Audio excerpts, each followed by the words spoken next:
Hello and welcome to the latest edition of Alopecia in Life. My name is Christine.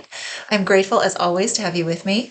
Today is September 8th, 2025, and you might notice my furry friend next to me, my little guy Coco. He's sleeping and he is snoring. So if you hear some snores, it's coming from him.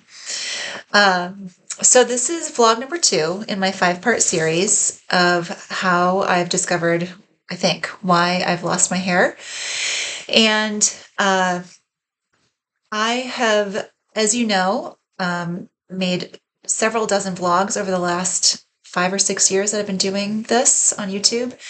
And talking about my gratitude and the coping mechanisms I've discovered and the observations I've made and the changes that I've gone through personally and physically, how I present myself in these vlogs.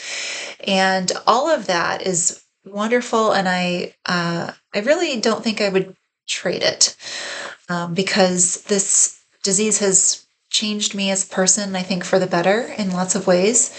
But I've always wondered why. Why did my body just decide to not produce hair anymore? It's never made sense to me that as a human being on this planet, my body or the body in general would be designed to lose hair. Hair is functional. It serves a purpose. The eyelashes, the nose hair, the ear hair, the body hair, the head hair. It's all there for a reason. And I've never been satisfied with, it's just, something that people don't understand. Doctors don't understand. I've never been satisfied. I've always thought there has to be a reason. And so I'm sure you've had these experiences in your life where you've had questions and lo and behold, you have a conversation and that conversation leads you to a resource and that resource brings you to the answer you were looking for. Or in another sort of roundabout way, you ultimately discover what it is you were trying to find the answer to.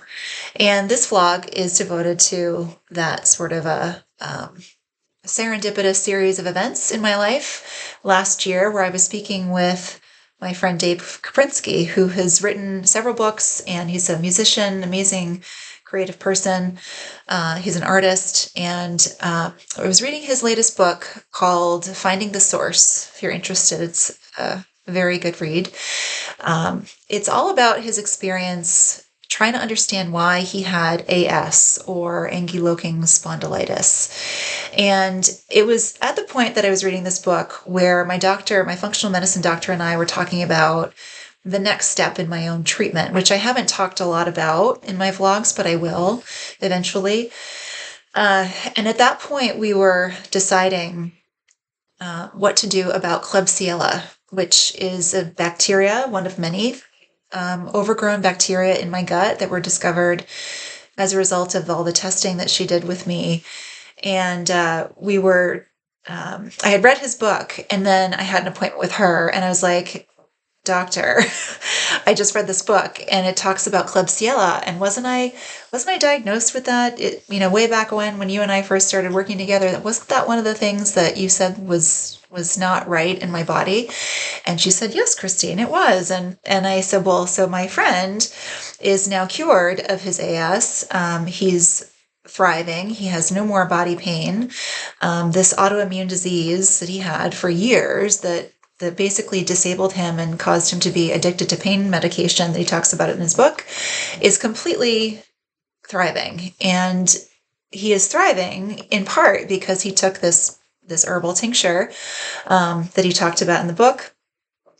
And I said, what do you think? And she said, yeah, let's give it a shot. These serendipitous connections, I think, have a purpose, and let's try it. So fast forward, I took it's called Cryptolepsis, this herbal tincture, and for myself, even though my hair has not grown back yet, I believe that this was one step in the process of me getting to the health that I had before alopecia entered my life.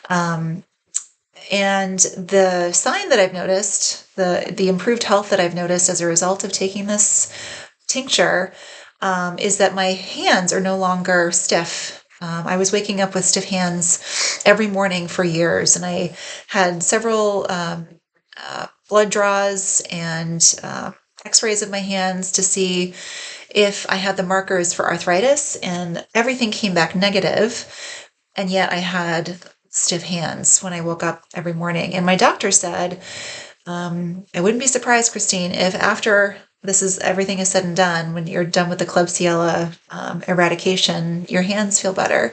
And lo and behold, they do. So all this to say that that was one step in this process for me of getting back to greater health. Talking with my friend Dave, also during that conversation, when I spoke with Dave about the Klebsiella and the cryptolepsis, he mentioned this book called Supergut, and he recommended that I read it, and I recommend to you that you read it as well. It is by William Davis. This is the second time I take it out of the library. I think it's going to change the world, and I'm not kidding. The information in this book, I think, is so monumentally important.